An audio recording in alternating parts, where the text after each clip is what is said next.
ዕብራውያን 6:1 ስለዚ ናይ ክርስቶስ መጀመርያ ነገሩ ሓዲግና ኢሉ እቶም ዝሕደጉ ነገራት ይጠቕሰልና እዩ ማለት እዩ እዚኣቶም እንታይ እሚልና ኣለና ዝሕደጉ ነገራት እዮም ዝግደፉ ነገራት እዮም ማለት እዩ ኣብ ህይወት ትገድፎም እዮም ኣብ ክርስትና ከዓ ድግደፍ ትምህርቲ የለን ማለት እዩ ትምህርቲ ድሕነት ተምሃርናዮ ትምህርቲ ኢና ስቲል ስጋ ሕጂ ሰብ እምነት ብጸጋ እዩ ዝድሕን ንብል ኣለና ማለት እዩ እዚ ትምህርቲ ድሕነት ተምሃርናዮ ትምህርቲ እዩ ማለት እዩ እዚ ኣይሕደግኒ ማለት እዩ ዝሕደግ ትምህርቲ ግን እንታይ እዩ ዝነበርናዮ ናይ ሃይማኖት ስርዓት ግን ይግደፍ እዩ ማለት እዩ ትሕዝናዮ ዝነበርና ቀደማዊ ሃይማኖት ዝነበርና ዓይነታት ናይ ንስሓ ሕድገት ዓይነታት ገለመለ ግን ይግደፍ እዩ ማለት እዩ እሱ ይግደፍ እዩ ስለዚ ስፔሻሊ ብናይ አይሁድ ማይንድሴት ከነንብቦ ጽቡቕ እዩ ማለት እዩ ዝናይ ዕብራውያን መጽሓፍ ናይ አይሁድ ታይ ማለት ምዃኑ እዚ ነገር እዚ ተዳእ ተረዲእና ናይ ጸሓፊ ኢንቴንሽን ክርዳእና ቀሊል እዩ ማለት እዩ ንሕና ብዙሕ ግዜ ታይና ሲን ኮንሽስ ኢና ማለት እዩ ኩሉ ነገር ምስ ሓጢኣት ኢና ተሓዞ መጽሓፍ ቅዱስ ግን ከምኡ ኣይነግረናን እዩ ማለት እዩ ኩሉ ነገር ምስ ሓጢኣት ኣይኮንካ ሕጂ ድኻም ክበሃል ከሎ ሓጢኣት እዩ ዝመስለና ኩሉ ነገር ምስ ሓጢኣት ኢና ብዙሕ ግዜ ነተሓዞ ማለት እዩ ግን ሕጂ ንኣብነት ገላትያ 5 ጳውሎስ ሓራም እንተ ክንከውን ክርስቶስ ሓርነት ኣውፂእና እዩ ምስ በለ ስለዚ ጽንዑ ከም ብሓድሽ እውን በርዑት ባርነት ኣይትቆረኑ ይብሎም ማለት እዩ ብዙሕ ግዜ በርዑት ባርነት ምቁራን ማለት ኣብ ትሕቲ ሓጢኣት ምዃን ማለት እዩ ዝመስለና ማለት እዩ ከምኡ ብዙሕ ግዜ ዝጠቕስስ ብኸምኡ ክጥቀስ ሰማዕ ኢኻ ማለት እዩ ኣብዚ ስፍራ ኣርዑት ባርነት ይልዎ ዘሎ እቲ ግዝረት ዘይምግዛር እቲ ምግዛር ዘይምግዛር ንካት ሕጊ ምሕላው እቲ ናብቲ ሪቹዋል ናይ ሕጊ ስርዓታት ምምላስ ኣርዑት ባርነት ዝብሎ ንዑ እዩ ማለት እዩ ሊትራሊ እሱ ታዩ ባርነት እዩ ማለት እዩ ስለዚ በርዑት ባርነት ኣይትቆረኑ ስለ እንሆ ኣነ ጳውሎስ እንተ ተገዘርኩም ክርስቶስ ገለኳ ኣይጠቕመኩም ይብለኩም ኣለኹ ኢሉ ምግዛርሲ ናይ ባርነት እዩ ኢሉ ማለት እዩ ምክንያቱ ንጳውሎስ ናይ ሕጊ ትምህርቲ ኩሉ ናይ ባርያ ትምህርቲ እዩ ብሓፂሩ ስለዚ ብርእሱ ጌጋ ስለ ዝኾነ ኣይኮነን ማለት እዩ ኩሉ ግዜ ሕጊ ብርእሱ ጌጋ ስለ ዝኾነ ኣይኮነን ግን ሰብ ብመገዲ ሕጊ ግን ኣብ ቅድሚ ኣምላኽ እንተዳ ናብ ሙሉእነት ገጹ ክኸይድ ጀሚሩ ግን እዚ ናይ ቆልዑ ትምህርቲ ወይ ከዓ ባርያ ዝገብር ትምህርቲ ሓርነት ዘሂብ ትምህርቲ እዩ ስለዚ ካብቲ ክርስቶሳዊ ዝኾነ ትምህርቲ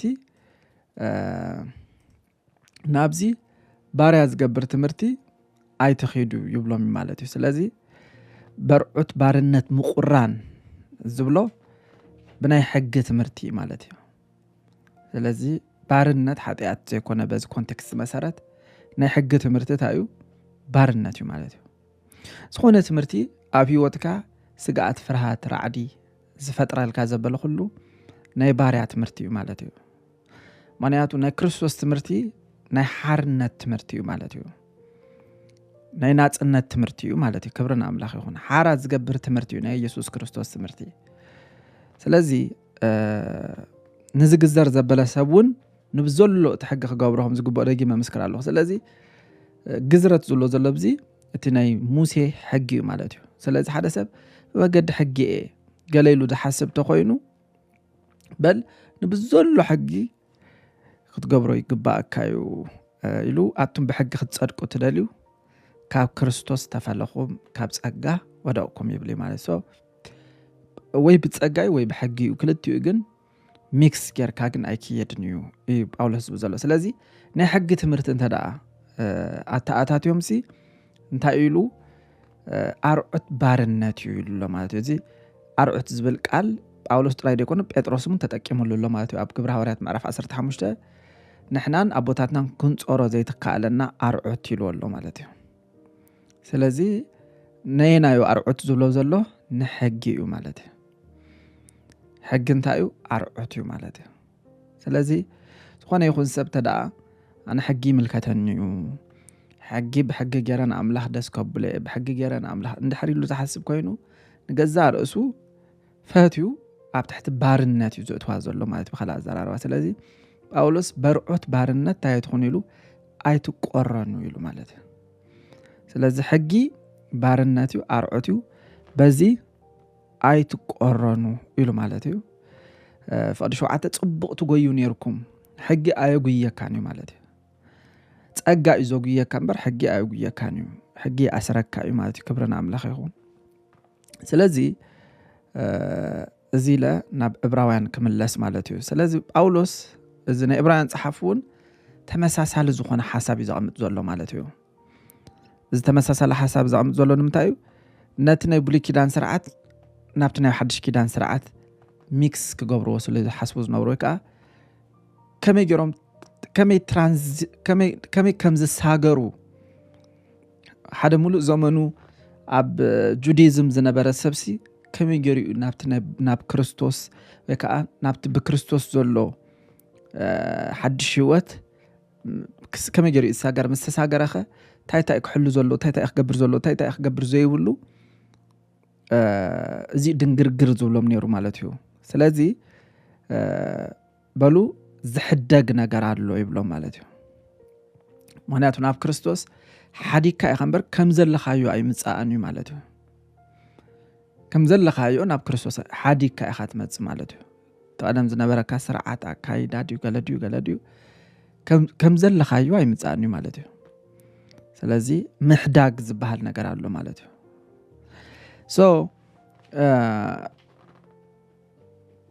ብንስሓ ካብ ሞት ግብሪ ማለት ማለት ምዃኑ ርኢና ያለና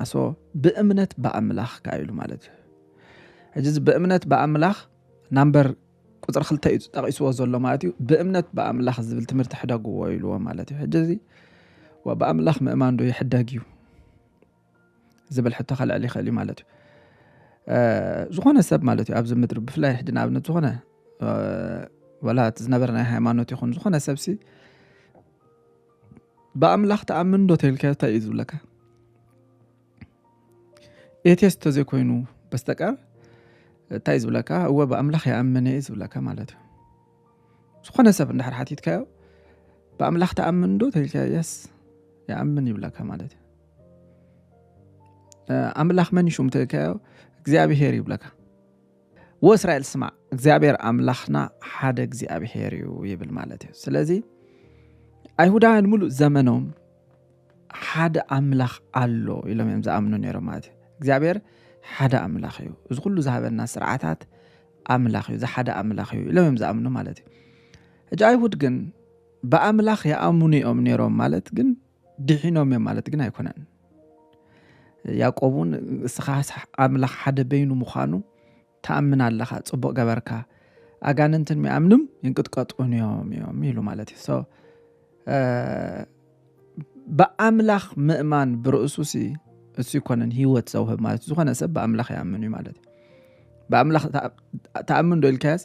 ኣይኣምንን እየ ዝብል ሰብ ዳርጋ የለን ማለት እዩ ኩሉ ሰብ በኣምላኽ ይኣምን እየ ዝብል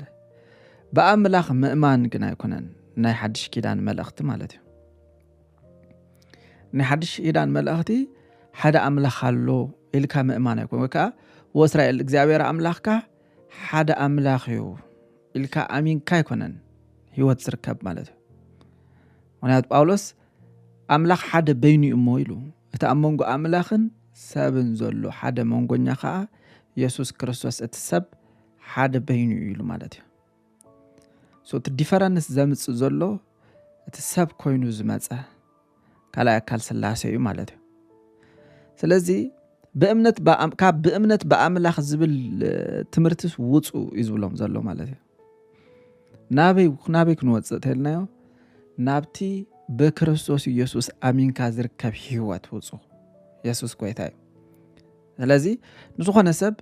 ንህቦ መልእኽቲ እዩ ዝኸዓ ማለት እዩ ንዝኾነ ኣይሁዳዊ ከዓ ዝንገር መልእኽቲ እዩ ማለት እዩ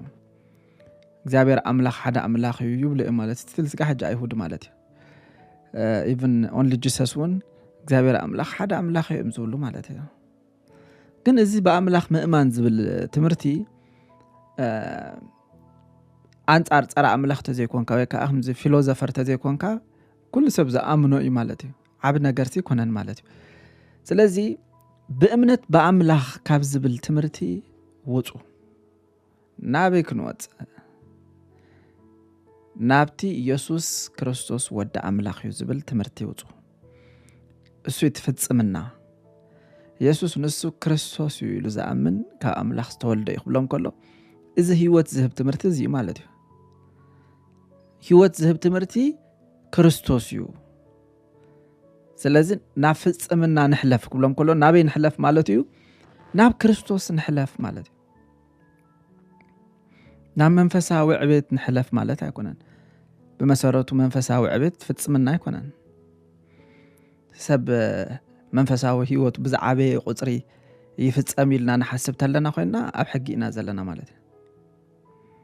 ستيل اب حقينا زلنا مالتي انت دا منفساوي هيوتكم نختفصمو تخونكم منفساوي اكتيفيتي تغبروا او قدما املاح قال حقي از مالتي زكو حقكو خم كوي حقكو نختفصم لك تنورو نابرا كوي سلازي منفساوي هصانكون منفساوي من اسيكون منفساوي عبساب ايكون دازم ماتر فتصمنا خا كريستوس مالتي اب مور فتصمنا خان كايكي يدنيو اب فتصمنا خا خنا عبخا تخيد نسخه اب تفتصمنا خا اب بكريستوس زلك فتصمنا او زلك رديتي خدا نعبي زخيد امبر مور እንዳተፈጸም ካይ ትخيدني خا مالتي معناته حنسا فتصيمك كايسو مالتي كريستوس هجي that's why ابراهيم معرف شدشته ناي كريستنا مباعتا تمرتي زمسلو زحسب ويل حدقو يزو زلو تصحف مالتي هجي بأملاخ مأمان حدقو ندحري الكاسي تايخا بأملاخ مأمان حدي كامو انت دا بكريستوس مأماني لنا انت دا نترجمنايو بكريستوس مأمان حدي كادو قالو دا منفساوي عبيت دا ስለዚህ ነይ ተጽሐፊ حساب كنردو خنكلالنا مالتي سو زبلهم زلو تناي ايهوداوያን ዘሎ ናሬቲቭ ተእምነቶም ናቤኮም ጾም ደልሎ ናብ ሓድሽ ኪዳናው ዝኾነ ርዲኢት ማለት እዩ ማንያቱ ንሳቶም ታይሎም ዝሓስቡ ፍጽምና ዝርከብ بحقيو ዕብራውያን 7:19 ራእዩ ናይ ዕብራውያን መጽሐፍ ክርዳአና በሓጺሩ ካብ ዕብራውያን ውጻኡን አይደለናኒ ካብቲ መልእኽቲ ዕብራውያን ሙጻ የለናኒ እቲ መልእኽቲ ዕብራውያን በዓሉሲ ይምልሰልና ማለት እዩ ስለዚህ ዕብራውያን 7:19 እንታይ ይብል ሕጊ ንሓደ እኳ ናብ ፍጻሜ ኣይብጽሖን ኢሉ ሕጂ ናብ ፍጻሜ ንሕለፍ እንዲ ዝብሎም ዘሎ ምሽ ኦኬ ኣብ ሕጊ ኮይኖም እዮም ወእስራኤል እግዚአብሔር ኣምላክ ሓደ ኣምላኽ እዩ ዝብሉ ዘሎ ኣብ ትሕቲ ሕጊ ኮይኖም እዮም ማለት እዩ ሕጂ ካብዚ በኣምላኽ ምእማን ዝብል ሓሳብ ውፁ ይብሎም ኣሎ ናበይ ናብቲ ብክርስቶስ ዘሎ ህይወት ውፁ ምክንያቱ ሕጊ ኢሉ ዕብራውያን 7:19 ንሓደ እኳ ናብ ፍጻሜ ኣይብጽሖን ኢሉ ማለት እዩ ሕጂ ናብ ፍጻሜ ክትበጽሕ እንድሕር ኮንካ ሕጊ ክትገድፍ ኣለካ ካብ ጽላሎት ክትወጽእ ኣለካ ካብ ሻዶው ክትወጽእ ኣለካ ምክንያቱ እንታይ ዝብሎም ዘሎ መስልኩም ሕጊ ናብ ሓደ ናብ ፍጻሜ ይብጽሕን ክብል ከሎ እንታይ ማለት እዩ بمجد حجز عبد ما أملاخ فتصوم كون زخالة سب يلا مالته سلازي جناخنا ناب أملاخ أن قرب الله التحيش تصفاء تواتي بالمالته سلازي حجنا حدا ناب فتصامي أبصحن ناب أملاخ جن قرب الله right التحيش التبلتها تصفاء تواتي بالمالته سلازي حدش كدان زحاشة زبلت أبز حاشة أبز بلتها تسفخ استمسرت كيدان يمالته ماجي حدش كيدان ناي بولي كيدان ما قصلتا يكونن مالته بولي كيدان مسرعاتاتو ابقي 4 نطب تغيرولي مالته وانا ملأخت انتايو استسقل كريستوس مالته ስለዚህ ሕጊ እንታይ ኢሉሎ ጽላሎት ኢሉ ማለት ሻዶው እዩ ቁም ነገር የብሉን ኢሉ ማለት እዩ ዕብራውያን 11 ሕግ እንታይ የብሉን ምንም ቁም ነገር የብሉን ኢሉ ማለት ገለገለ ሰብ ሕጊ መንፈሳዊ ክገብርዎ በጣም የምጽዕሩ ማለት እዩ ሕጊ መንፈሳዊ ግን ዓኻ መንፈሳዊ ክገብረካ አይከልን እዩ ሕጊ እኮ መንፈሳዊ ጸጋም መንፈሳዊ እዩ እኮ ሕግም ጸጋም ክልቲኦም መንፈሳዊ እዮም ሕጊ ግን አበይ ፌል ገሩ ሕጊ ሰብ መንፈሳዊ ክገብር አይከልን እዩ ሕጊ ጸጋ ግን ንሰብ መንፈሳዊ ክገብር ይኽእል እዩ ማለት ስለዚህ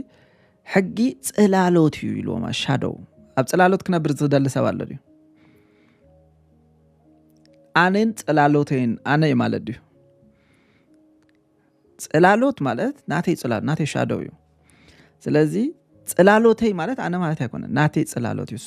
ሶ ሕጊ ከዓ ናይ ክርስቶስ ታዩ ጽላሎት እዩ ማለት እዩ ናይ ክርስቶስ ታዩ ጽላሎት እዩ ሶ ተኣካል ምስ መጸ ንኣብነት ስእሊ ኣለና ምሽ ኣብ ገዛ ናይ ቤተሰብና ስእሊ ኣሎ ትስእሊ ኣሎ ተኣካል ተዘየለ ምስ ሰብ ንዕልል ኢና ኣይኮነ ነሪኦ ገለመለ ናፍቆ ገለመለ ጽላሎትኩም ይልክ ኣኹም ሻዶ ማለት ስእሊ ማለት እዩ ተኣካል ምስ መጸ ግን ምስ ስእሊ ንዕልል ዲና ምስ ስእሊ ሕንቕንቕ ንብል ዲና ተኣካል ምሳና መጽኡ ከሎስ በልጽናሕስከ ምስ ስእሊ ኻኻ ንብል ዲና ኸሙ ዲና ጸጋን ሕግን ሒስካ ክትከይድ ምሕሳብ ማለት እቲ ሰብ መጽኡ ከሎስ ምስ ስእሊ ምዕላል ማለት እዩ ሻዶው ይሉ ማለት እዩ መልክዕ ቁም ነገሩ ይኮነን ይሉ ማለት እዩ ዕብራውያን 11 ምዕራፍ 10 ፍቅዲ 1 ስለዚ መልክዕ እቲ ቁም ነገር ኣይኮነን ይሉ ማለት እዩ ምንም ቁም ነገር የብሉን ይሉ ሕጊ ሶ ኢሉ ኢንስፓየር ዝገብር ክተንብቦ ከለካ ደስ እምበር ሓይሊ የብሉን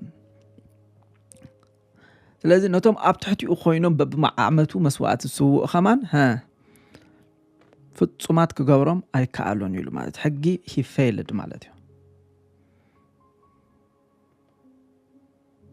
ተረዲኹምኒ ስለዚ ተኣካል ክሳዕ ዝመጽእ ሻዶው ነይሩ ከም ሻዶው ኮይኑ የገልግል ተኣካል ምስ መጸ ግን ድሕር ደጊም ትጽላሎት ኣገልግሎቱ ብቂዑ ማለት እዩ